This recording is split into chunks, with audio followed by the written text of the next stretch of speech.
Buenos días, amigues de Les Matristiques. Hoy es un día soleado, como pueden ver. Es pura luz de sol la que ilumina. Pero contrariamente a lo que se puede pensar, son los días despejados los más helados, porque el aire frío cae directamente de la estratosfera. Son los días nublados los más cálidos, porque las nubes sirven como una frazada que impide que el frío de la estratosfera baje. Así que tienes que elegir entre luz o calor.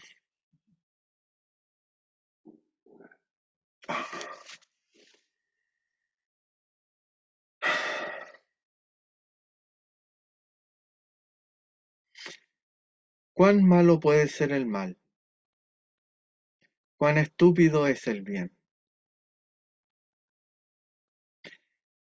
Si seguimos la frase de Einstein, deberemos concluir que es infinito, que son infinitas, tanto la maldad como la estupidez. Y cuando confluyen, queda la caga.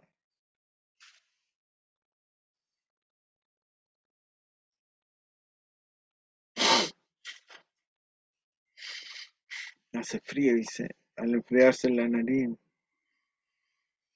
empieza a picar.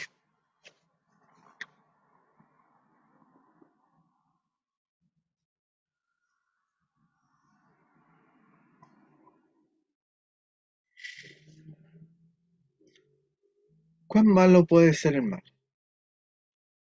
Ya hemos visto que es capaz de matar, destruir lo que sea. Arroja bombas, incluso aviones a las Torres Gemelas, bombardea los palacios de gobierno como en La Moneda, viola niñas y mujeres embarazadas y las descuartiza como en Donbass, el genocida Batallón de Azov,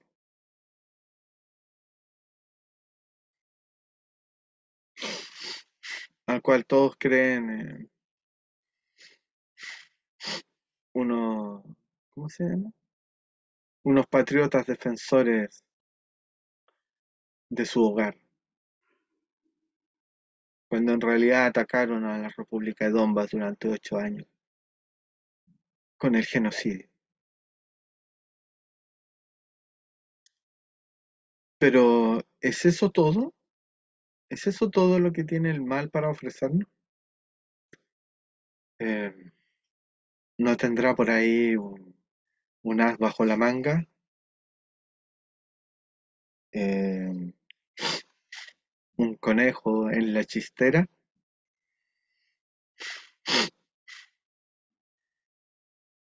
Yo creo que sí, lo tiene. Y es terrible, es más allá de la imaginación. Pero precisamente como la maldad es profunda e insondable, no descarto esa posibilidad y me tiene aterrado desde ayer que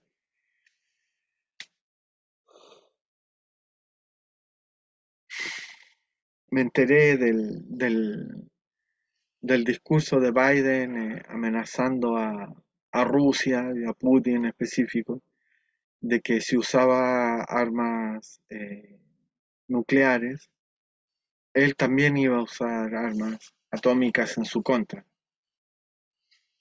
con lo cual estaba prácticamente amenazando con una guerra atómica a, a toda escala. Entonces, yo me pregunté por qué está amenazando a Putin con una represalia atómica en caso de que él use bomba atómica, si Putin ha dicho que no va a usar bombas atómicas, a menos que la supervivencia de Rusia, mejor dicho, la supervivencia de Moscú, se vea amenazada. porque básicamente, y digámoslo con todas sus letras, Rusia es Moscú, no más. Si se destruye Moscú, se acaba Rusia. La otra ciudad importante, no sé, es Vladivostok, pero está del otro lado del mundo. Y no creo que tenga la capacidad para reestructurar y mantener el control sobre toda Rusia. De ahí la importancia de que no se desplegaran misiles de mediano alcance en Kiev.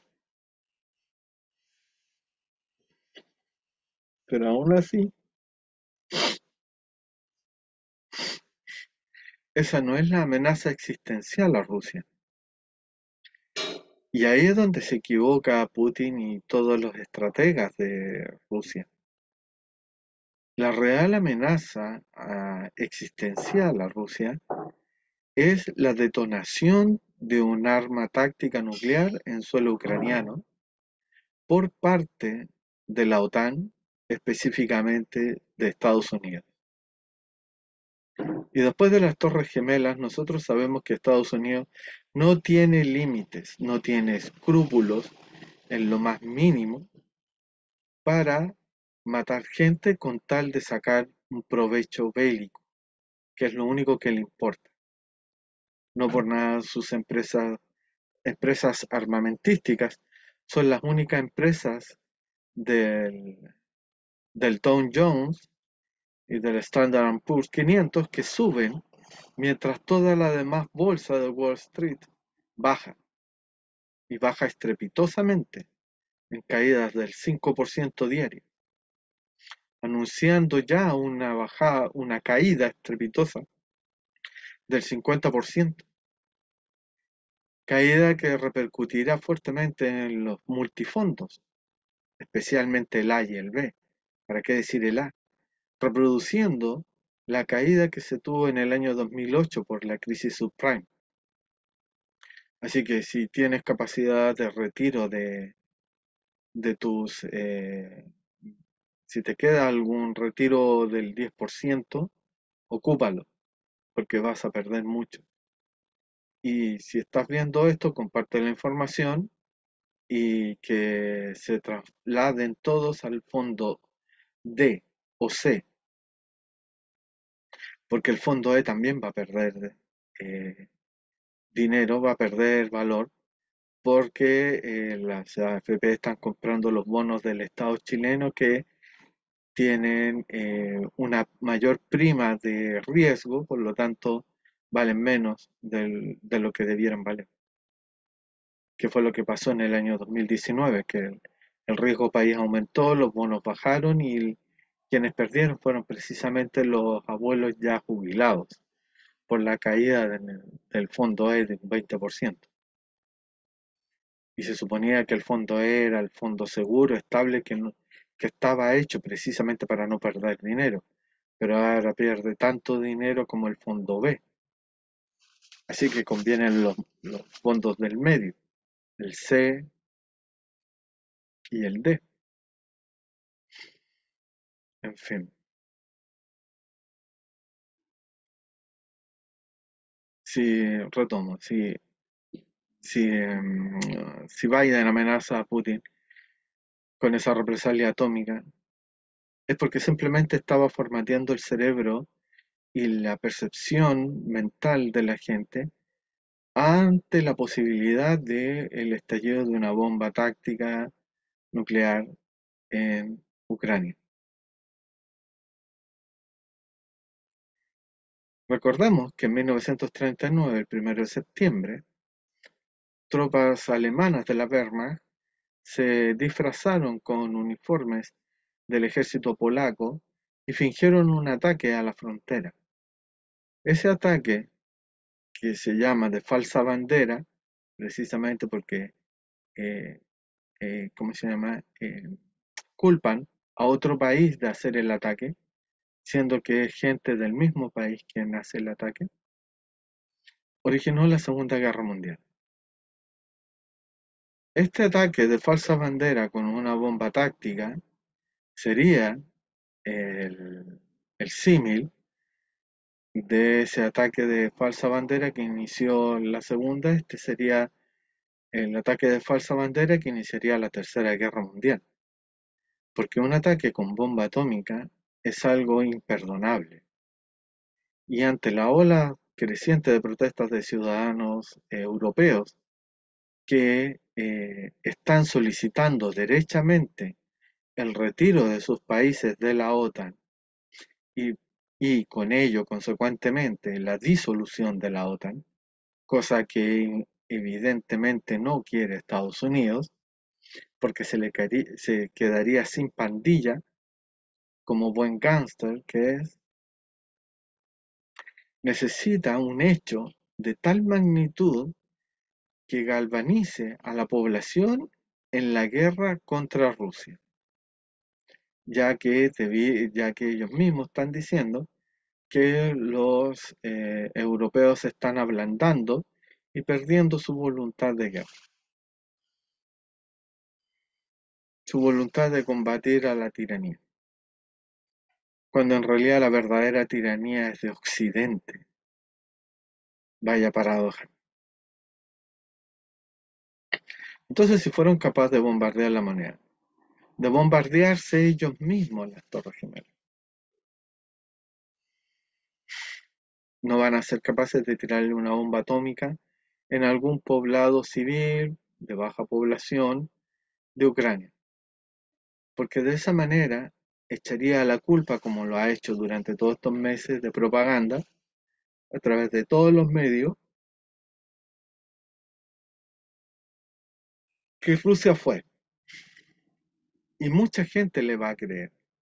Y va a provocar tan indignación que todas esas quejas, todas esas protestas que han estado eh, apareciendo ahora, debido al frío, a la falta de gas y encarecimiento de, de los alimentos y el nivel de vida, queden en un segundo plano, porque podría, eh, ¿cómo se llama?, arguir el hecho de la amenaza existencial, porque si Rusia fue capaz de utilizar una bomba atómica, eh, la primera vez cuesta, la segunda ya se hace rutina. Entonces le metería el miedo nuclear, como, como pocas veces durante la Guerra Fría, la Primera Guerra Fría, le recordaría ese miedo a todos los países europeos.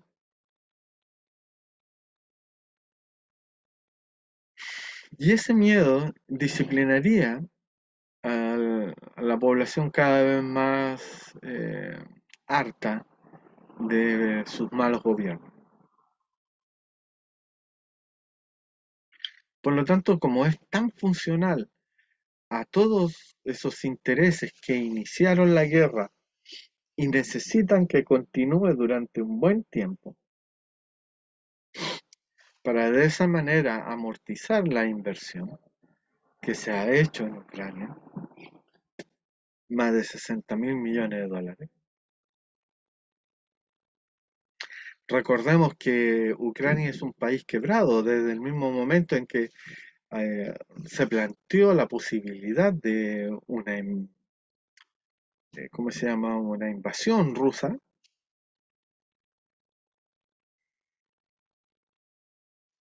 eh, en ese mismo momento,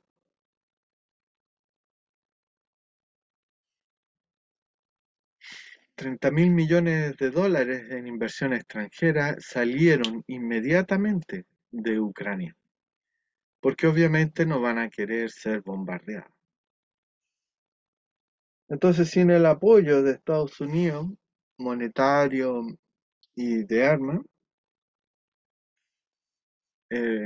Ucrania habría dejado literalmente de existir. Y toda Europa se está sacrificando para mantener a Ucrania a flote como el bastión de la libertad en contra de la tiranía rusa.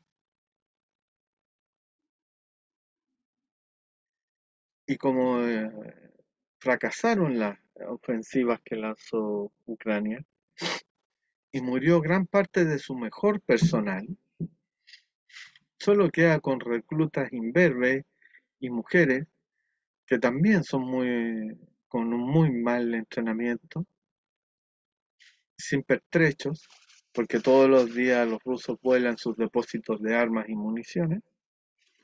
Es imposible que la guerra se sostenga durante 2 o 3 años, que era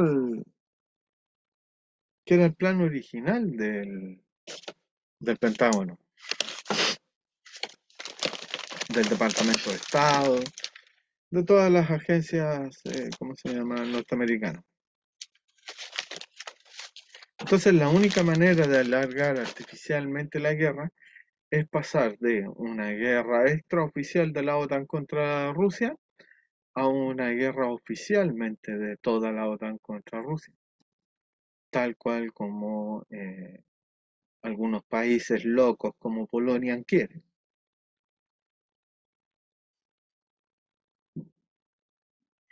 Entonces, me temo que es muy probable, y prepárense. Quisiera estar equivocado, quiero estar equivocado, porque la perspectiva de una verdadera guerra mundial no, en esta altura del partido, con los tipos de armas que hay, sería demasiado carnicería, demasiada carnicería.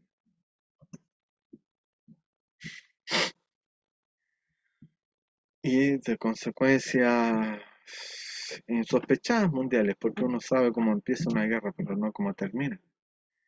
¿Qué va a abarcar? ¿Cuánto va a abarcar? Si ya estaba, o sea, si uno creía que la guerra se iba a concentrar solamente en el terreno ucraniano, entre Ucrania y entre Rusia, nos damos cuenta que ambos bandos tienen tropas de otras nacionalidades combatiendo. Rusia tiene absajos, tiene chechenos, pero Ucrania tiene de toda la OTAN, militares en retiro y no retirados, que participan activamente en los combates. Por ahí supe que los alemanes, soldados alemanes, incluso oficiales alemanes, operan la artillería para que tenga un buen rendimiento, porque en manos ucranianas para lo único que servían era como tiro al blanco,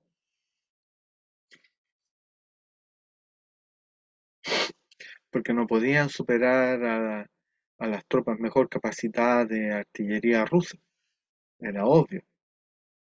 Rusia tiene una tradición artillera desde la Segunda Guerra Mundial, y ese conocimiento, esa tradición se traspasa,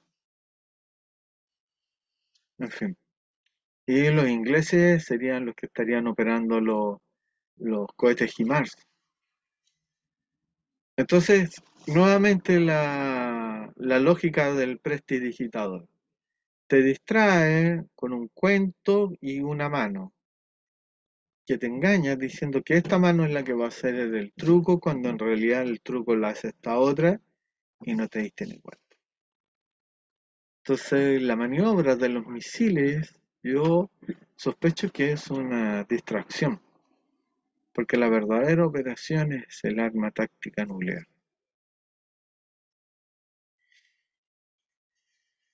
Ese era el temor que me tiene inquieto, desasosegado, eh, ¿cómo se dijera? Con dificultad para dormir, porque nunca he visto una guerra mundial. La Segunda Guerra Mundial la estudié por libros, y es algo terrible, que se vuelva a repetir ahora, con los niveles de tecnología a los cuales hemos llegado en estos últimos 60, 70 años, desde el final de la Segunda Guerra Mundial. Solo augura que la masacre sería impresionante, sería masiva, sería un genocidio, literal, aunque no quisieran. Porque en este caso, por ejemplo, Rusia no ha querido hacer un genocidio, porque no ha estado bombardeando con artillería o cohetes sus misiles de largo, de mediano, largo alcance y los hipersónicos. Y recién ahora está sacando las termobáricas de una manera muy precisa, muy quirúrgica, pero esa misma imagen o película, podríamos decir, de una guerra que parte convencional, pero que va escalando con el uso de estas bombas termobáricas, también predispone a la conciencia, por así decirlo, a la opinión pública, de que el conflicto está escalando. Y por lo tanto, si empezó con armas convencionales, eh, cañones, tanques, infantería, y ahora escaló a un segundo peldaño con termobáricas, ese solo proceso hecho, ese solo proceso de escalado, ya abre la tendencia, le abre la puerta para la tendencia a un tercer peldaño, que sería el uso de armas tácticas nucleares. Entonces, ante esa escalada, es que Biden se sube por el chorro, como decimos los chilenos, y se adelanta postulando el escenario hipotético del uso de armas nucleares. Y ahí cambia el juego. Ahí cambia el juego porque un arma nuclear es de destrucción masiva, por lo tanto ya se pierde el carácter quirúrgico del que ha tenido hasta el momento la campaña rusa en Ucrania. Y que nadie ha relevado y le ha dado la importancia que tiene, porque precisamente toda la prensa está volcada al bando ucraniano, a pesar de ser nazi, eh, porque ellos sí han bombardeado indiscriminadamente civiles desde el 2014, desde el primer momento. En cambio los rusos no, los rusos solamente bombardean posiciones militares y los edificios civiles los bombardean precisamente porque están siendo ocupados como bases militares o escudos de protección para tanques y artillería, precisamente como son edificios civiles, para que precisamente Rusia no los dispare, porque si disparan los van a acusar, como lo han acusado tantas veces, de ser ellos los genocidas que provocan muertes de civiles. Y eso la gente no lo tiene claro, porque se come toda la propaganda. Entonces, si se ha comido toda la propaganda durante 6 meses y cree eso, una explosión provocada por Estados Unidos va a ser interpretada por gran parte de la población occidental como una explosión hecha por los rusos. Y ahí el nivel de odio va a llegar a otro nivel. La intensidad del odio va a llegar a otro nivel. Y es muy probable que se desencadene la guerra total, la guerra abierta. Por eso el llamado a las naciones europeas a gastar el 2% de su presupuesto, de su Producto Interno Bruto en armas producidas principalmente por Estados Unidos y Alemania. Entonces, es que, si se dan cuenta, suena todo lógico, todo racional, al servicio de la irracionalidad. ¿Qué es el problema con la técnica? La técnica es una racionalidad de, de corto espectro, muy acotada, y todo lo que la rodea es precisamente irracionalidad. Entonces la racionalidad técnica siempre está al servicio de la irracionalidad política, por así decirlo, que a su vez es la consecuencia de la irracionalidad económica, porque la economía no puede estar al servicio de unas cuantas personas acumulando dinero, porque básicamente esa es la definición de un agujero negro, es decir, alguien que solo traga, traga, traga, acumula, acumula, acumula. Y mientras más acumula, más poderoso se vuelve, al igual que un agujero negro de tanto tragar estrellas se convierte en un super agujero masivo. Y ese es el destino de la humanidad, ser tragada por esos agujeros negros, vaya metáfora, para el egoísmo de la gente que tiene más dinero.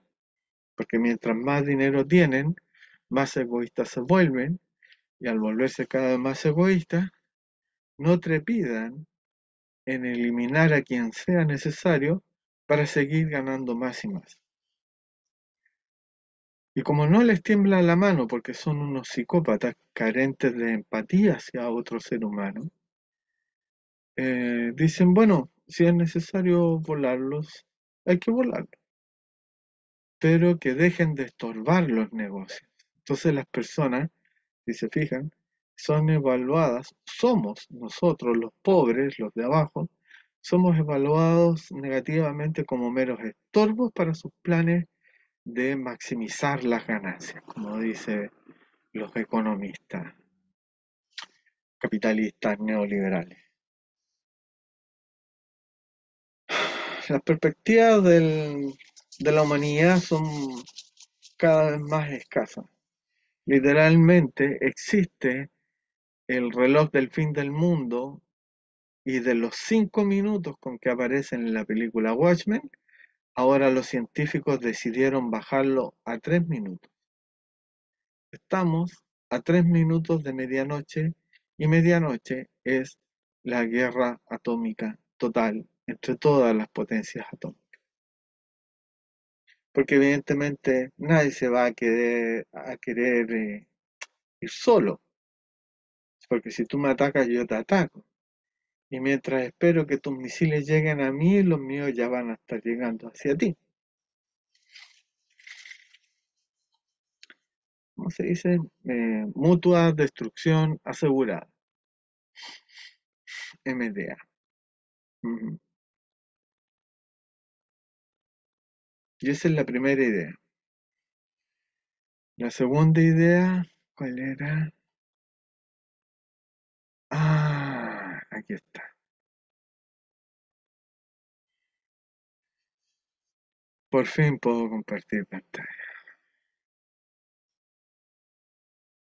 Esta es Biwa, personaje ficticio de una serie de anime llamada Heike Monogatari, la historia de los Heike.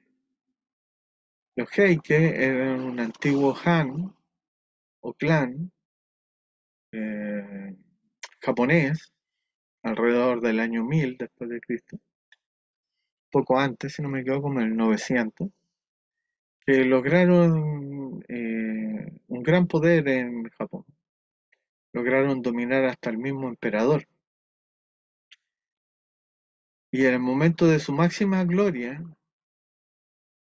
cometen una seguidilla de errores,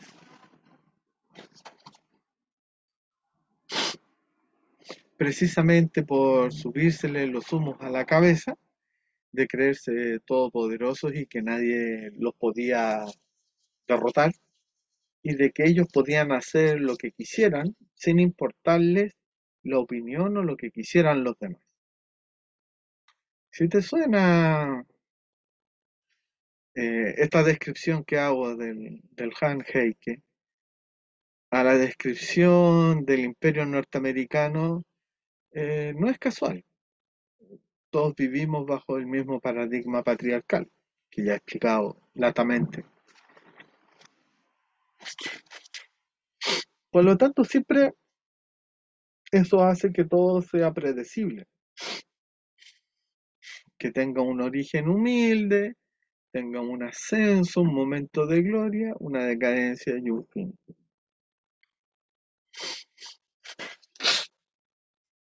Porque efectivamente la gente se aburre de ser pisoteada. Entonces los que pisotearon a tanta gente y la pisotearon tanto,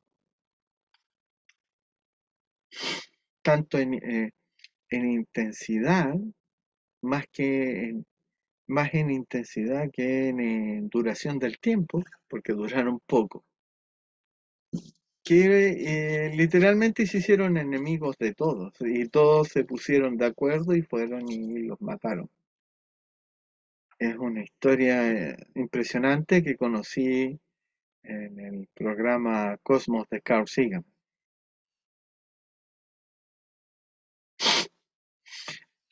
Y las invito a verla, porque está llena de lecciones. Es muy buena esta serie, es un clásico instantáneo, como le dicen. Me convenció, me convenció desde el título, porque como la historia ya la conocía por Carl Sagan, que hacía hincapié más bien en el final de la historia, en cómo murieron y cómo esa muerte se reinterpreta folclóricamente, asignándole un valor a los cangrejos Heike. Y ahí es donde él utiliza esta historia para probar y dar un ejemplo paradigmático para hasta decir basta de la selección artificial de las especies, que era lo que decía Darwin y que era lo que quería mostrar Carl Sagan, que es posible incidir en la evolución de las especies vivas. Bueno, no sé si hay especies muertas, como trayectoria. Entonces es posible influir en la evolución de la vida y el hombre lo ha hecho, a tal punto que muchos animales existen con su forma actual debido precisamente a la selección generación tras generación de los individuos que más representaban estas ideas o anhelos del ser humano.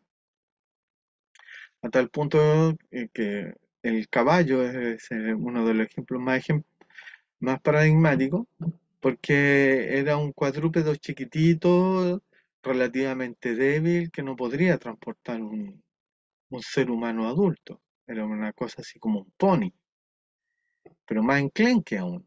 Era un simple herbívoro. Pero el hecho de que el ser humano lo tomara y al ir seleccionando cada vez los ejemplares más altos, más fuertes, más ágiles, eh, de este protocaballo de hace, no sé, unos 20.000 años o 10.000 años, tenemos las razas de caballos actuales, que no existirían si no fuera por esta selección artificial. Y en este caso, la leyenda de los Heike dicen que se reencarnan en estos cangrejos, por lo cual la gente cuando pilla un cangrejo ve ¿cómo se llama? Su caparazón,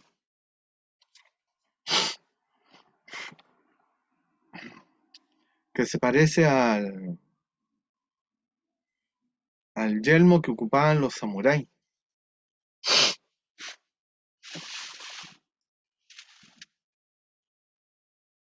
Entonces, como era un Heike reencarnado, lo vuelven a arrojar al mar para no volver a asesinarlo y agarrarte un mal karma.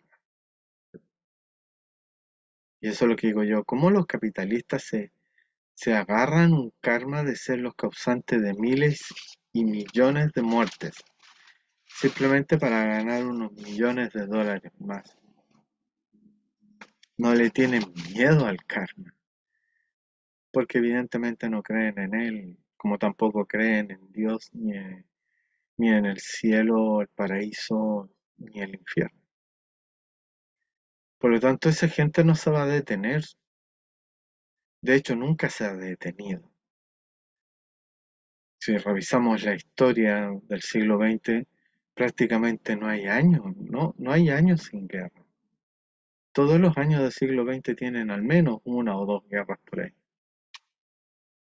El hecho de concentrarse de que la Primera y Segunda Guerra Mundial es como si fuesen las únicas es un claro error de perspectiva.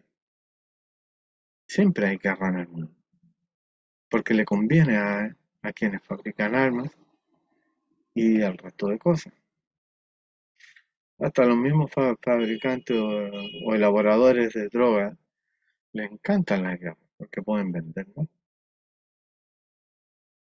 Es el mejor negocio del mundo la guerra, porque también tiene aparejado el negocio de la droga, de la prostitución,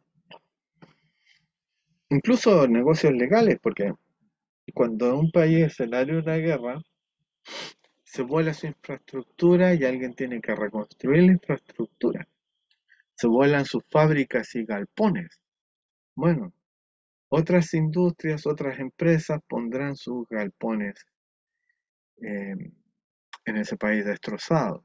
Y toda esta actividad económica será interpretada por la estadística del Banco Mundial, del FMI, como crecimiento económico, sin tomar en cuenta que para que existiera ese crecimiento económico, había que simplemente destruir y arrasar por completo el país, volverlo hasta las cenizas, hasta la edad de piedra, para ir de nuevo a empezar desde cero o desde menos uno, toda la evolución material hasta que vuelva a estar en condiciones eh, normales, por así decirlo, de un país del siglo XXI.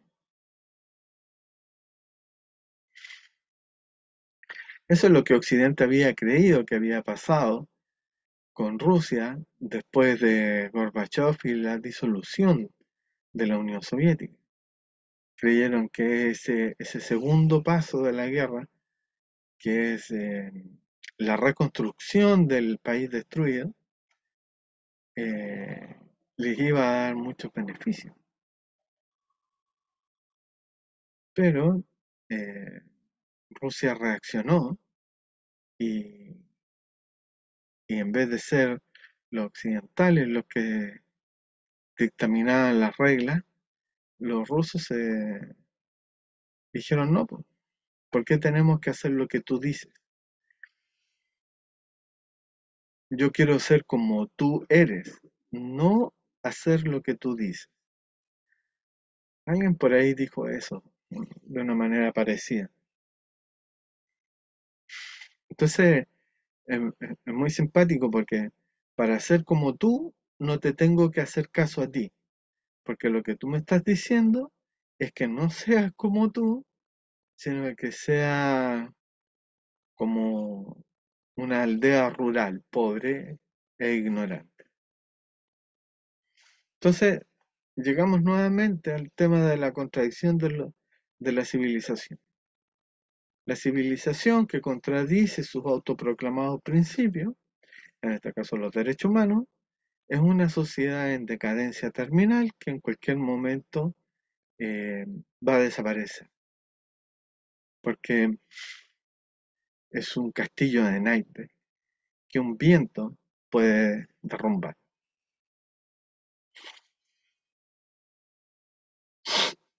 Toda civilización es una construcción artificial, y si la gente no es capaz de mantener esta construcción, la construcción se va a caer a pedazos, que es lo que ya está pasando en Europa, como caso precisamente paradigma.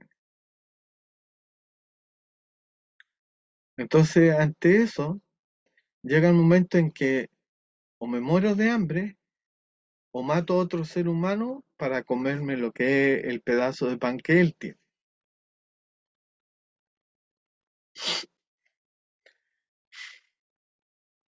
Ya todo Occidente está en recesión, Estados Unidos y Europa.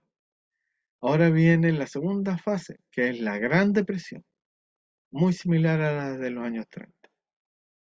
Y esa hambre, ese frío, va a presionar a la gente de Europa principalmente a decidir. Hay dos maneras de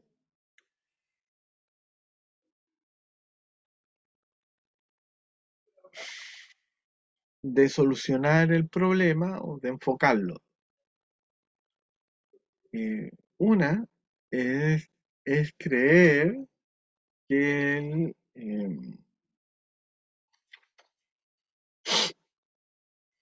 que el problema es cuestión de tiempo para que se solucione solo, como lo que decía Barros Loco. Hay dos tipos de problemas, los que se solucionan solo y los que no tienen solución.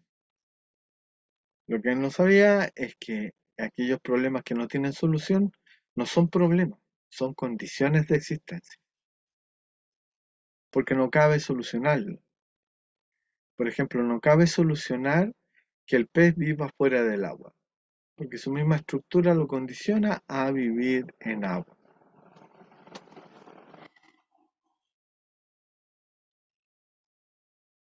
¿Cuántas personas son capaces de concebir intelectualmente el concepto de eh, nación, democracia, república?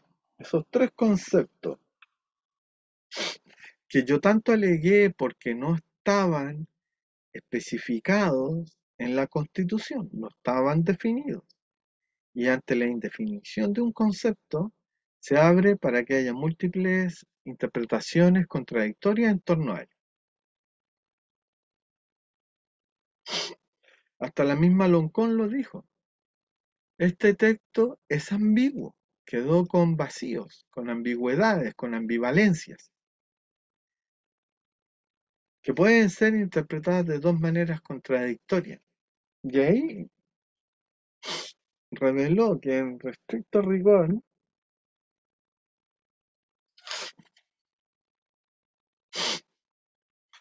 la Constitución es impotente porque va a estar atrapada en un mar agitado de interpretaciones de qué es lo que quiso decir la concertación.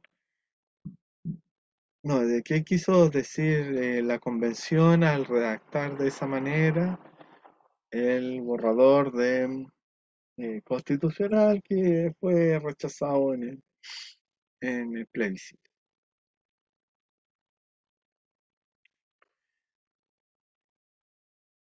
Y eso nos va a llevar a la larga o a la corta, probablemente a la corta, a que haya un enfrentamiento en el país ante dos interpretaciones opuestas del mismo texto constitucional. Y esa es una de las razones de fondo por la cual voté rechazo, porque la baja calidad de texto que es, nótese bien, subrayes, baja calidad del texto que dijo Locón, a eso se refería con que, ¿cómo se llama? La, la, la hipotética nueva constitución tiene en sí. Por lo tanto, sería el Poder Judicial y el Tribunal Constitucional la tercera y cuarta Cámara Legislativa porque dirían precisamente cómo aplicar esos artículos. Porque ni siquiera la misma gente que los aprobaba tenía claro cómo iba a ser eh,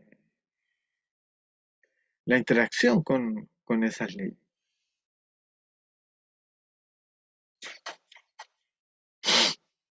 Tomando en cuenta que el mismo texto le daba 4 años más al Senado para poder reescribirlo.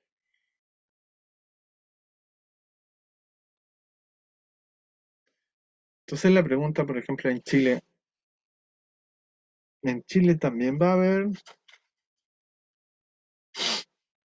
¿cómo dijéramos? Un enfrentamiento imposible de evitar. Por ejemplo, el El Guanmapu quiere convertirse en una entidad política independiente, quiere independizarse. Chile, el Estado chileno y mucha gente del 62% del rechazo no quiere eso, por eso que rechazan.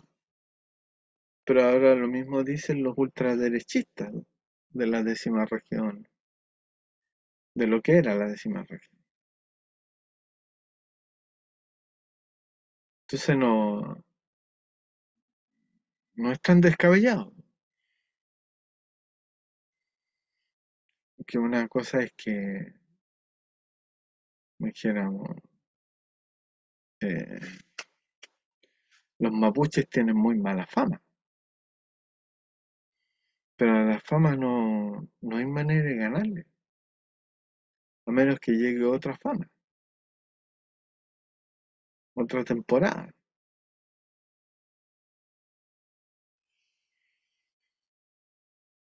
Ya, tercer tema. Eso fue el segundo. Tercer tema, el uso de la mascarilla voluntaria.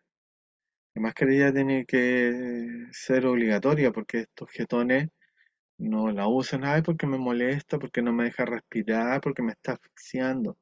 Weón, la mascarilla fue hecha para poder respirar. Pero la gente salió tan ciótica ahora último, tan, que ya no se puede hacer nada con ellos. Y ese es para mí el problema, no poder hacer nada.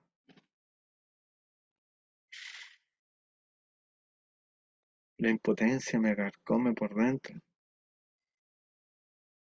Supe que mi señora va a tener, o sea, que ya tiene sus alvéolos engrosados. Y cuando se engrosan cuesta respirar. Ella sí que tiene problemas de oxigenación de sangre.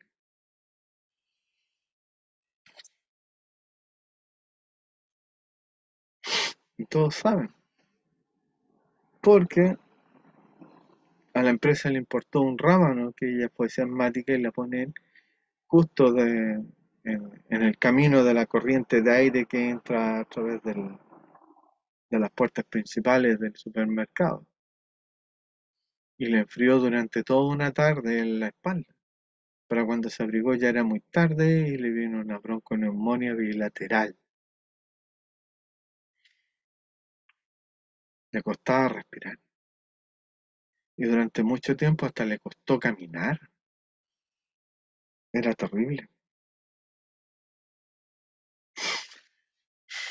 El SARS-CoV-2, alias COVID-19, también provoca bronconeumonias bilaterales y daña efectivamente el tejido de los alvéolos, pero en vez de ponerlos rígidos, los parte, los raja. Y ahí el cuerpo genera cicatrices, justamente donde no debieran haber, que es el pulmón. Y eso le dijo la doctora a ella. Ya no te puedes enfermar nunca más, porque resultaba que cada invierno se volvía a enfermar. Entonces se hizo algo normal y no pensé las consecuencias de ello.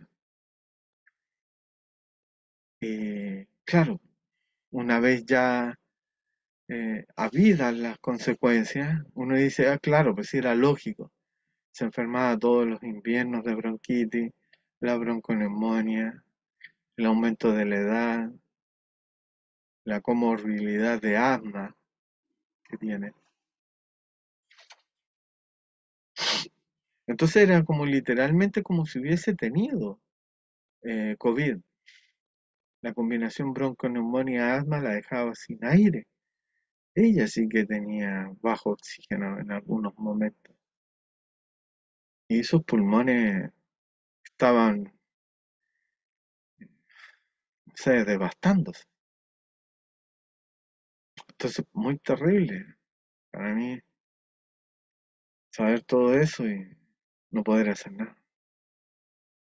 Porque está ya más allá del alcance de cualquier ser humano, incluso de doctores con todo su equipo, porque no cabe hacer una operación. ¿Para qué? Nada, porque no se puede alterar la fisiología de cada alveolo, que son microscópicos.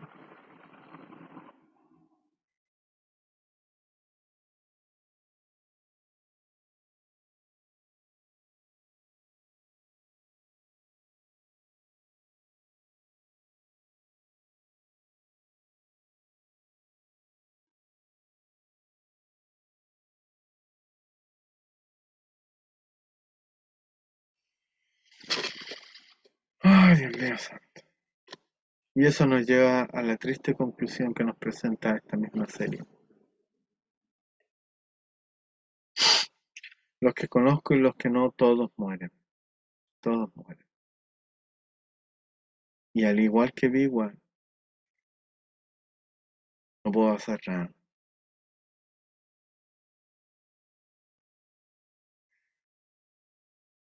Es terrible. Ver cómo la humanidad se está hundiendo en el precipicio y no poder hacer nada.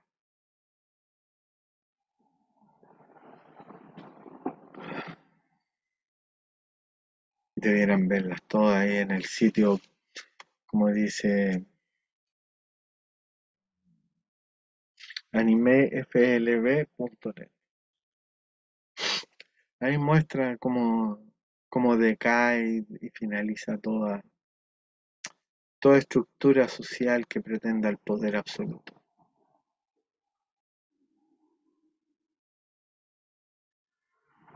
Así que usen mascarilla porque realmente evita el contagio. Y ahora que estaba el 18 y toda la gente en las ramadas chupando y cuando chupan se ponen a gritar, a hablar y toda esa baba recorriendo el aire, mojando a las demás personas. Bastaría un solo enfermo de COVID para contagiar quizás a cuántos en esa, en donde están todos hacinados dentro de las ramadas.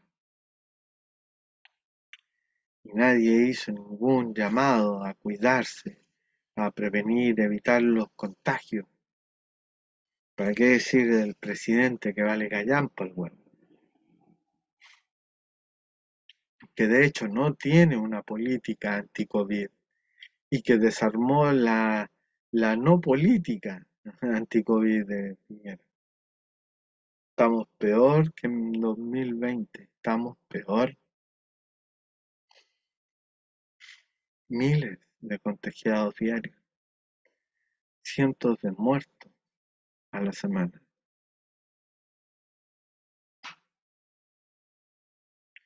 Mientras tanto, toda la gente lo único que quiere es comer asado, tomar vino y tener sexo. Y que llegue pronto el mundial, porque eso es lo único que le interesa. Me dicen, pero ¿de qué te sirve ser un filósofo, un poeta si eso no te da de comer? Y yo les digo, ¿y de qué te sirve ser fanático de un equipo de fútbol imbécil que jamás te va a dar de comer? ¿Me encanta? Cuando alguien critica una cosa en el otro, es porque esa persona que critica al otro es 100 veces peor y más imbécil en el mismo aspecto que él está criticando. Y eso se llama proyección, psicología.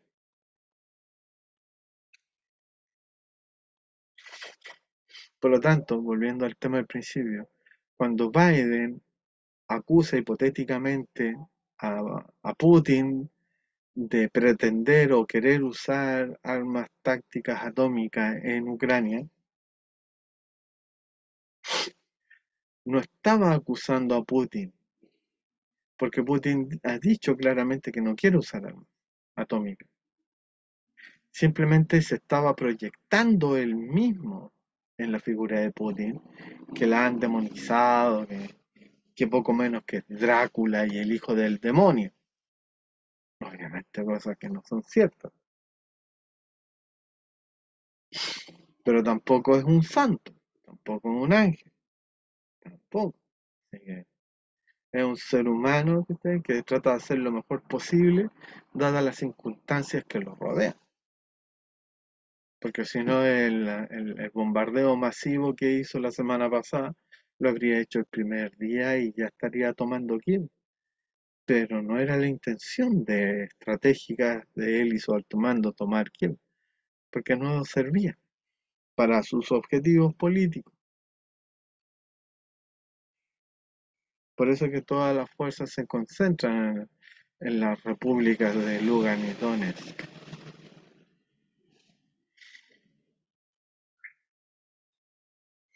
Por eso que el 22 de febrero dije, y revisen el video, que Putin en Lafayette vino a liberar unos pueblos, no a dominar. Por eso que no tomó Kharkov, porque en Kharkov lo odian. Y yo no voy a ir a un lugar en donde me odian. Y más encima provocar pelea y más encima matarle a sus esposos e hijos. Porque la mujer cuando le tocan el hijo y el esposo, siendo más o menos queridos por ellos, es un odio que nunca va a pasar. Y él lo sabe, todos lo sabemos, y por eso trata de no provocar ese odio. ¿Qué presidente ha sido más prudente que él?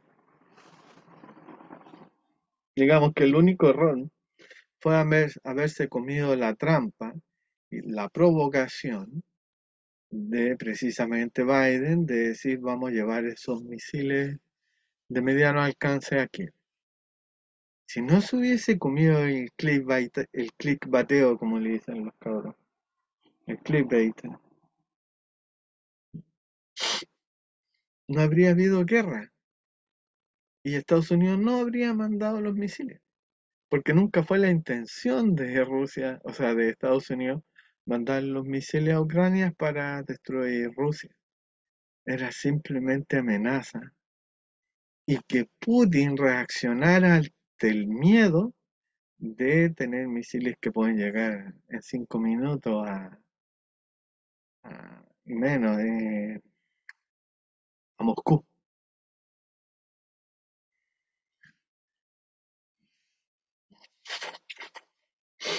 Estados Unidos no tenía ninguna intención de mandar esos misiles, mucho menos con ojivas atómicas. No, pero Ucrania, Rusia y muchos países sí se tomaron encima esa bravata.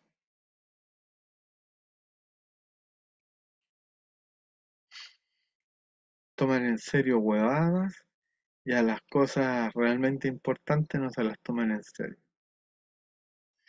Y este es el fin, pues.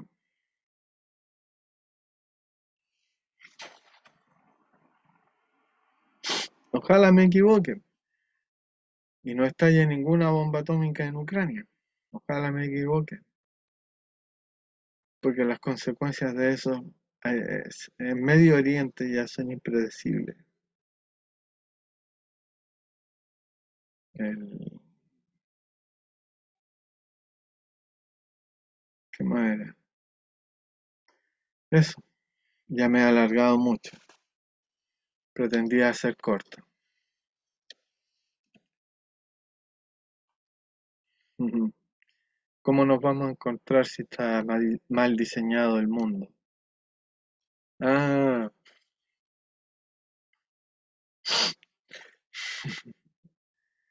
alguien comparaba una, una escena de un enfrentamiento, un combate en una trinchera ucraniana con el- la contraofensiva de invierno de la Unión Soviética en contra de la Alemania nazi, porque era en los mismos terrenos, en los mismos territorios, Ucrania. Ucrania 44, Ucrania 22,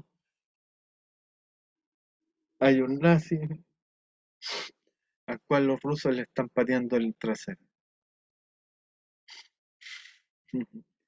qué acierto fotográfico. Ah, la alcaldesa Ripamonti. No sé qué habrá pasado con las Salinas. Si alguien sabe, déjenlo en la caja de comentarios. Me gustó eso de que encarara a Borichet y le dijese en su cara que usted tiene que solucionar el problema de las Salinas y aplicar el Tratado de Escazú que tan felizmente firmó a principios de año, cuando asumió. Sea coherente, señor presidente. A lo cual yo respondí que dentro del plan de mitigación de daños ambientales propuestos por el consorcio que pretende hacer las construcciones de viviendas ahí, está el utilizar una bacteria que coma hidrocarburos. Y yo dije, no hay nada más duro que el hidrocarburo, el petróleo. No por nada los griegos le llamaban petróleo, es decir, aceite de piedra. Entonces, si esa bacteria eh, empieza comiendo los restos de petróleo que hay en las salinas, porque ahí hubo una petrolera, eh, esa bacteria va a quedar ahí y va a ser capaz de comer cualquier cosa. Porque si eres capaz de comer lo más duro, evidentemente vas a poder comer lo más blando. ¿Y qué más blando que la piel y los tejidos blandos del ser humano?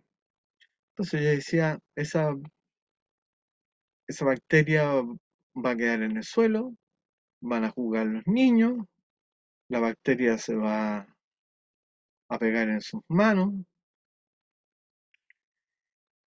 y cuando se den cuenta va a ser demasiado tarde, porque va a estar comiendo tejido.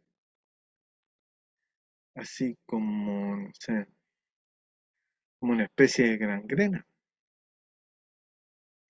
Porque lo otro es que no sabemos si las condiciones que están en ese medio ambiente serían propicias para motivar una, una mutación de la bacteria misma, que ya empezara a comer otras cosas que no fueran hidrocarburos. En fin, habrá que investigar qué pasó en Viña del Mar. Mira, pues, hablando tanto de Ucrania, se nota el espacio, ¿cómo se llama? El espacio que ocupa Rusia y el resto de Ucrania que quedó a oscura. Aquí ese, ese punto importante es precisamente Moscú y la segunda ciudad de importancia, San Petersburgo.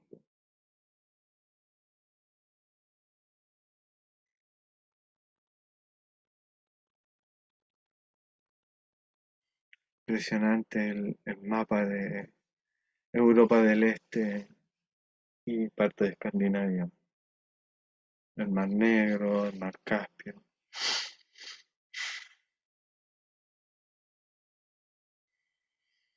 Y todo eso se puede ir a la mierda por una sola bomba atómica táctil. Ah, estos son los amigos de Data COVID, a los cuales recomiendo seguir. Este fue ¿cómo se llama? El programa de hace 10 días. Transmiten a eso de las 6 de la tarde los días sábados. Este sábado no hubo por fiestas patrias, así que me puse las pilas y le compartí este caso de una amiga de mi señora que es cajera y tuvo COVID y quedó con secuelas permanentes, que es disminución de la capacidad respiratoria y, como digo ahí, subir una escalera, se le acaba el aire y empieza a resollar. quedó con una seria limitación física, que en el caso de nuestro, de mi señora y yo, podría ser francamente fatal. Ah, y esto es lo del AMLO. Nuevamente entroncando con el tema de Ucrania. La declaración de AMLO de formar un comité de expertos, negociadores, para llevar la paz a Ucrania, no es más que la consecuencia práctica de el trato que le ofreció Biden de convertir a México en la nueva, ¿cómo se llama? En la nueva Taiwán,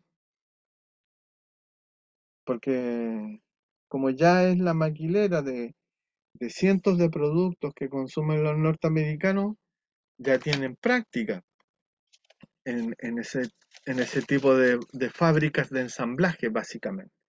Más que fábricas propiamente tal, porque no fabrican, sino que solamente ensamblan, de ser la gran ensambladora. Entonces le ofrece elevar, llegar al siguiente nivel de ensamblaje de cosas a partir de los chips que van a fabricar los taiwaneses, que me enteré por otra parte, por otro lado, estarían viendo con buenos ojos trasplantar las plantas, eh, trasplantar las fábricas de chips desde la isla de Taiwán hacia México. Con lo cual se cumple una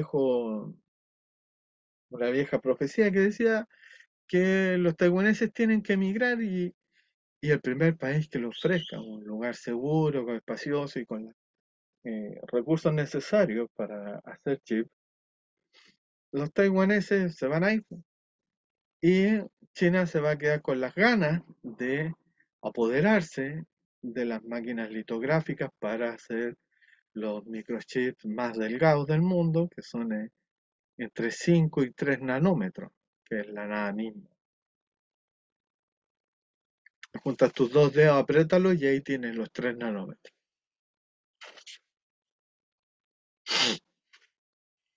Entonces, evidentemente, como decía el padrino, es una oferta que no puede rechazar. Y obviamente AMLO no la rechazó, pero como toda oferta tiene una contraprestación que ofrecer AMLO. Y la, contrariamente a lo que dice la gente y a lo que piensan incluso connotados analistas, de que esa propuesta la hizo AMLO por ser idealista y ser pacifista y querer la paz a cualquier precio, una especie de, de, de Chamberlain criollo mundo mágico Macondo. En realidad ese plan de pacificación de Ucrania está motivado por la más oscura ambición económica de asegurar el trato con Estados Unidos para ser ellos los productores de chips. O, en su caso, ser los armadores de las cosas, porque los chips serían en Estados Unidos, donde ya hay un galpón de la TMSC que produce unos 15.000 chips que básicamente son nada. Por eso que me suena interesante la idea de este, de este trasplante de las fábricas de chips desde Taiwán a Estados Unidos y México en su defecto, porque sería una de las obras de ingeniería más importantes de la humanidad, porque ya de por sí le costó mucho a, a Taiwán construir esa fábrica de microchips.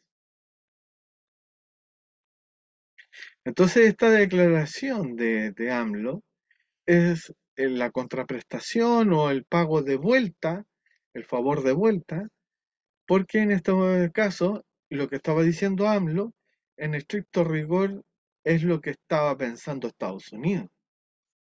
Por eso que dos de los tres comisionados serían el Papa y Guterres de las Naciones Unidas.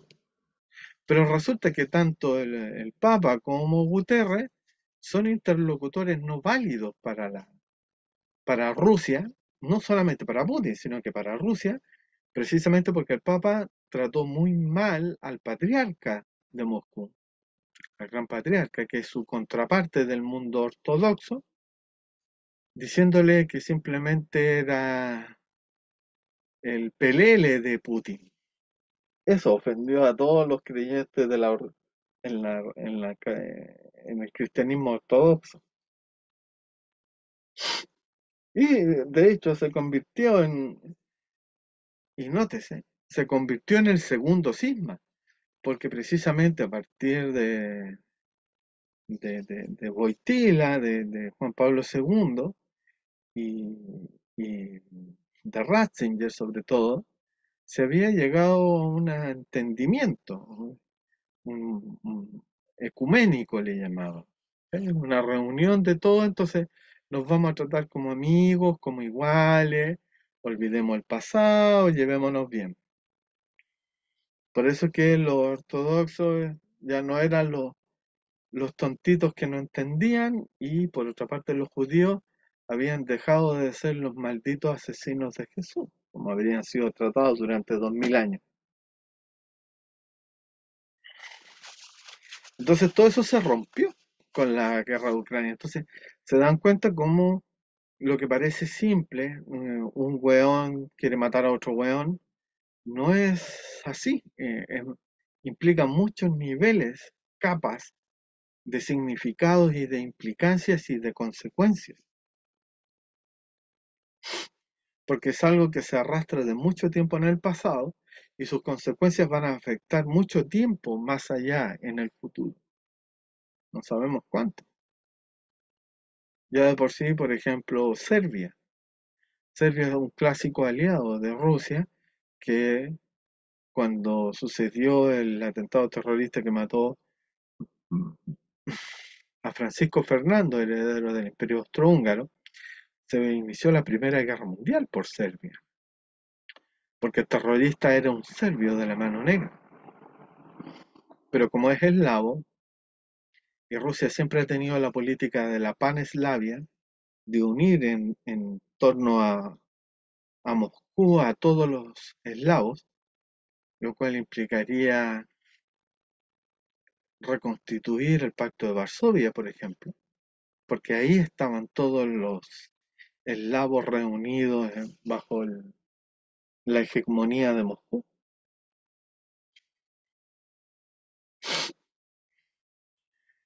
Eh, este plan de AMLO destroza eso y pone al Narendra Modi como el tercer intermediario,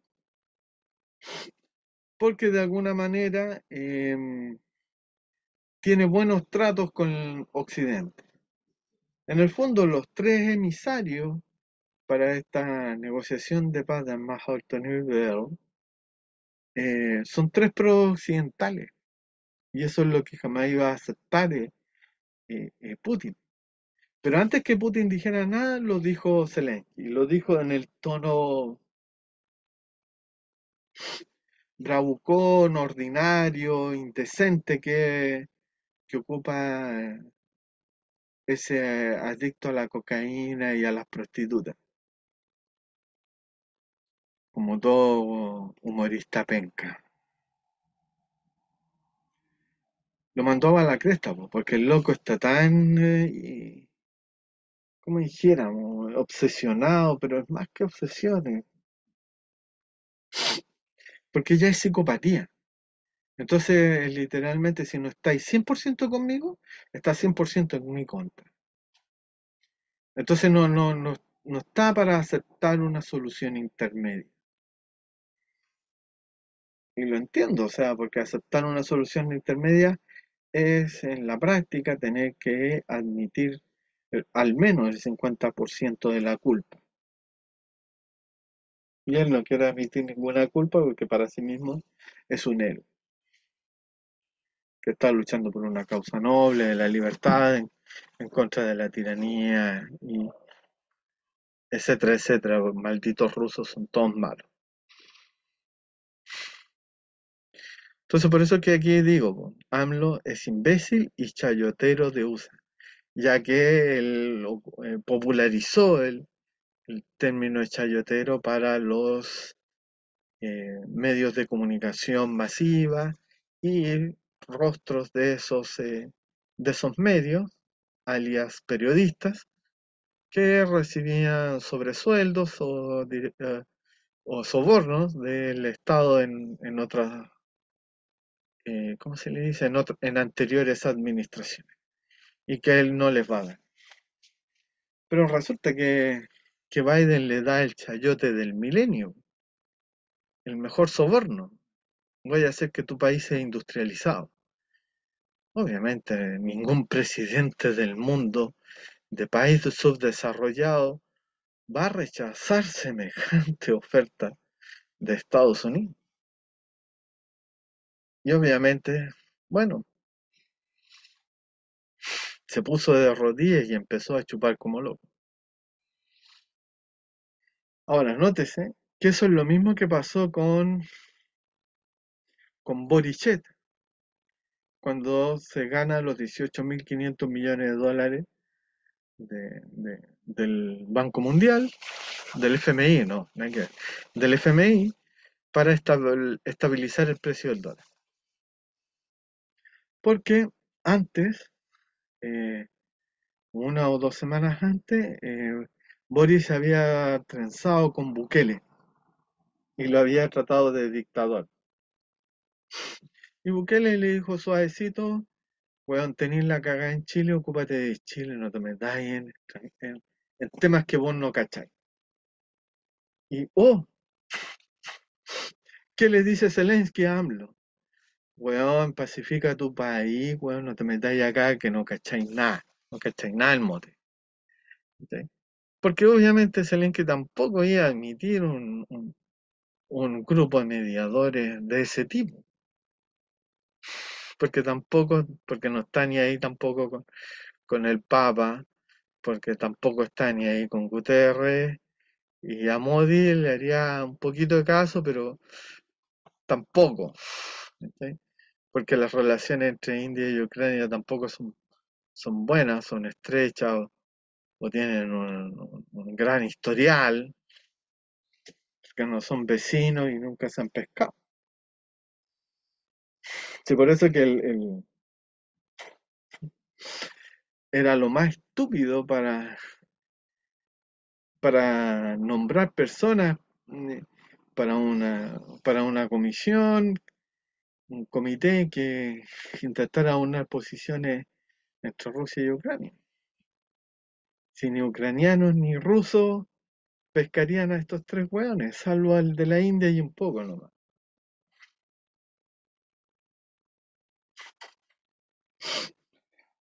Y es porque nadie quiere arreglar pacíficamente esta guerra. Todos quieren que se prolongue, güey. Y el primero es Estados Unidos porque le permite vender más armas. Porque de hecho, por eso que le pasaban tantas armas obsoletas a Ucrania. Para que Ucrania la sacara al frente y los rusos la volaran. Y de esa manera, ¿cómo se dice? Agotar stock, para renovar stock. Porque algunas armas y vehículos tenían 30, 40 años de existencia. Algunas más de 40. Pero como nunca hubo una guerra con la Unión Soviética, estaban guardando óxido en las bodegas. Entonces había que sacarle y que por último ya que las hagan tira, ¿cachai? Y eso va a motivar una renovación en las armas de los grandes ejércitos europeos. Por de pronto Alemania, Francia, la misma Argentina, o sea, la misma España. Y bueno, lo otro que me enteré es que había mercenarios argentinos peleando en Ucrania para Ucrania.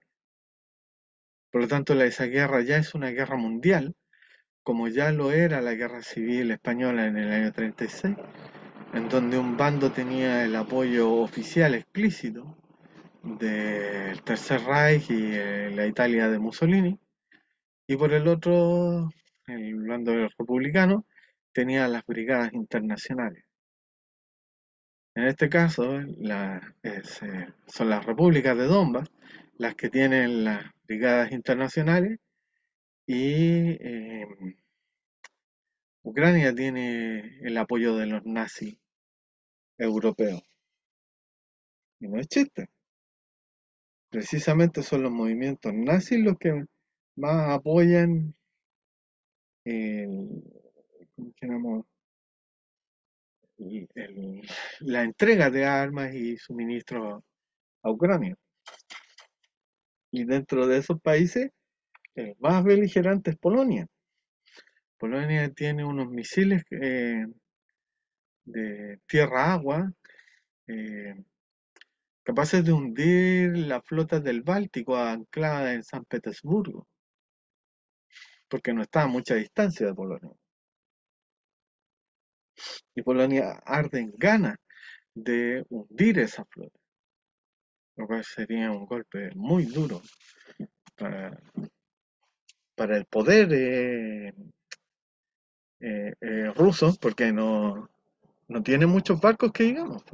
Entonces, y si hay algo que cuesta reemplazar en la marina, porque cada buque son miles de toneladas de acero que hay que soldar y un montón de cosas. Entonces es una cosa demasiado compleja, demasiado cara y que ocupa años.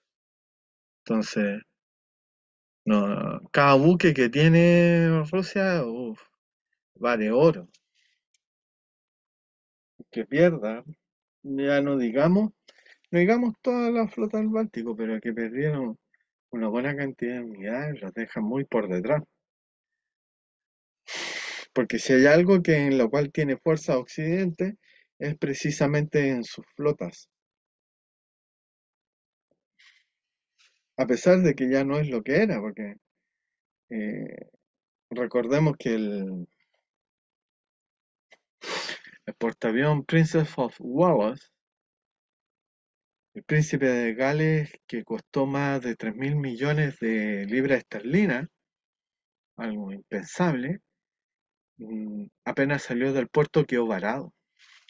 Y tuvieron que remolcarlo al puerto y estar en reparaciones.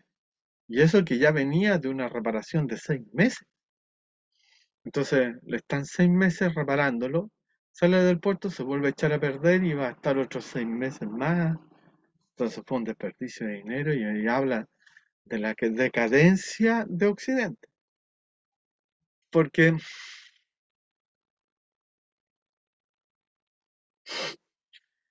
eh, ya ni siquiera son capaces de hacer las cosas bien, que históricamente eran bien hechas.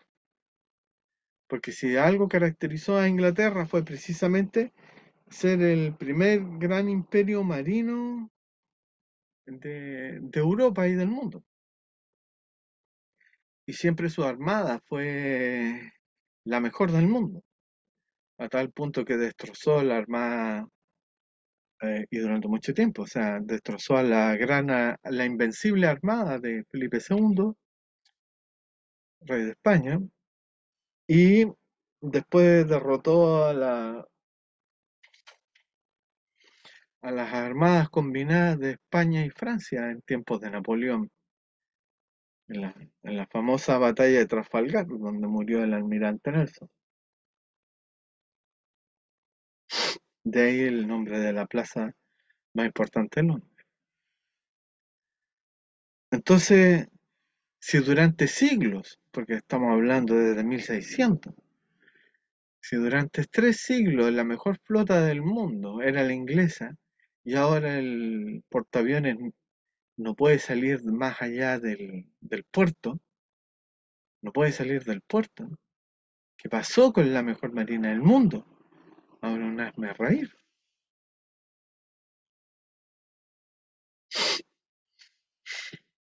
Entonces, ¿qué es lo que pasa? Siempre que entra en decadencia Una civilización es como una persona que se está ahogando y da manotazos, tratando de agarrarse de cualquier cosa con tal de flotar y no morir ahogado. Bueno, ese manotazo de ciego es Ucrania.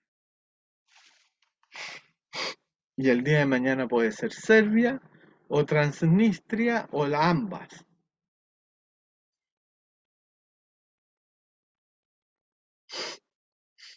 Para obligar a que Rusia sobreextienda su ofensiva hasta por lo menos llegar y liberar a Transnistria, que está ahí como el cebo de la trampa.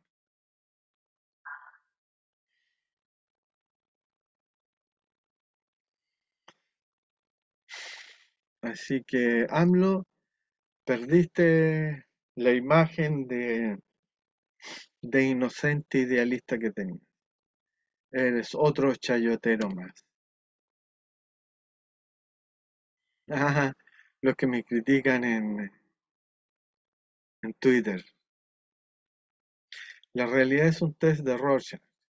Solo ves lo que te da el cerebro, lo que te alcanza, ¿no?, el cerebro para entender. Si no entiendes, es que no tienes la capacidad mental necesaria para entenderlo, no que la realidad carezca de sentido. Pobre imbécil.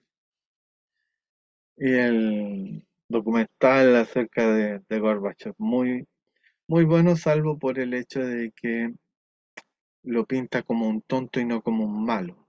Y era malo, muy malo. Solo para quienes el sistema funciona, no es tragedia. No es tragedia su propia vida y el sistema mismo. Ah, John Kenneth Galbraith, en su gran libro, El nuevo Estado Industrial, afirma que no hay diferencia entre comunismo y capitalismo. Ambas son economías de planificación central. Yo puse banco central. Claro, y ahí puse. En una parte de ese documental dice que las transformaciones que llevaron a la mierda a Rusia, el, el desmantelamiento de la Unión Soviética, fue a espaldas de Gorbachev. Yo digo, no, no fue a espaldas, fue de adrede. Ese era el proyecto de vida que tenía Gorbachev, destruir la Unión Soviética. Ah, el primer, ¿cómo se dice? La primera reunión de pro Unión Soviética acá en Latinoamérica, evidentemente fue en Santiago.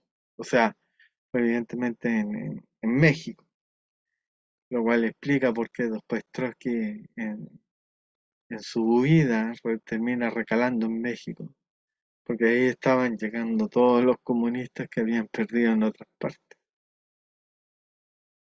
como Chile, por ejemplo. Ah, la guerra de Finlandia en 1939.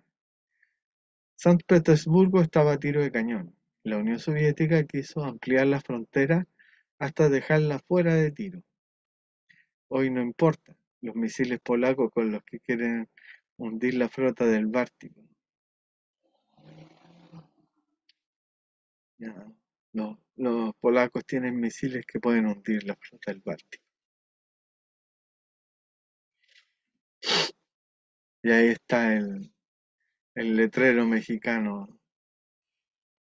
Luchamos en el mismo frente,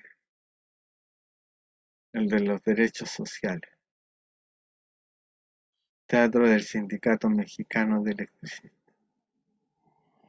Mi papá es electricista, así que todo lo que tiene que ver con eso a mí me emociona por asociación ilícita. Buenas noches, buen almuerzo, buen desayuno. Afortunados todos los que pueden comer 3 veces. Yo solo puedo comer 2. Nos vemos para la próxima. amigues de Les Matristique.